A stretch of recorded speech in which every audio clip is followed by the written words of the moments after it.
गेल्या काही दिवसांपासून संपूर्ण जगाला वेठीस धरणारं आणि एका मोठ्या विध्वंसाच्या दिशेने वाटचाल सुरू असलेलं इराण आणि अमेरिका यांच्यातील युद्ध अखेर तात्पुरतं थांबलंय. अमेरिकेचे राष्ट्राध्यक्ष डोनाल्ड ट्रम्प यांनी पुढील 2 आठवड्यांसाठी इराणवर हल्ले करणार नाही असं सांगत शस्त्रसंधीची घोषणा केली आहे. त्याचवेळी ट्रम्प यांनी इराणकडून आलेला 10 कलमी 10च्या प्रस्तावाबाबत सकारात्मक संकेत दिले. यामुळे गेल्या काही दिवसांपासून प्रचंड धास्तावलेल्या भांडवली बाजाराने सुटकेचा निश्वास टाकलाय.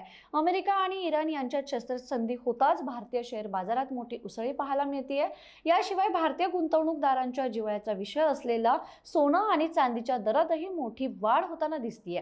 इराण अमेरिका यांच्यातील शस्त्रसंधीच्या घोषणेनंतर बुधवारी सकाळी वायदे बाजार उघडताच सोनं आणि चांदीच्या भावात मोठे बदल पाहायला मिळाले. याशिवाय स्थानिक बाजारपेठांमध्येही सोनं आणि चांदीचा भाव वाढलाय.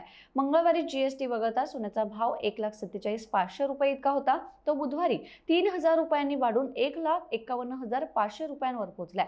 तर चांदीच्या दरात किलोपाटी 10,000 रुपयांची वाढ पाहायला मिळाली. काल 1 किलो चांदीचा भाव 2,37,000 इतका होता. तो बुधवारी सकाळी थेट 2,47,000 जाऊन पोहोचलाय. इराण अमेरिका युद्ध आता समाप्तीच्या दिशेने वाटचाल करू लागल्याने आगामी काळात सोन्याच्या भावात आणखी उसळी पाहायला मिळू शकते असा अंदाज सुवर्ण व्यावसायिकांकडून वर्तवला जातोय.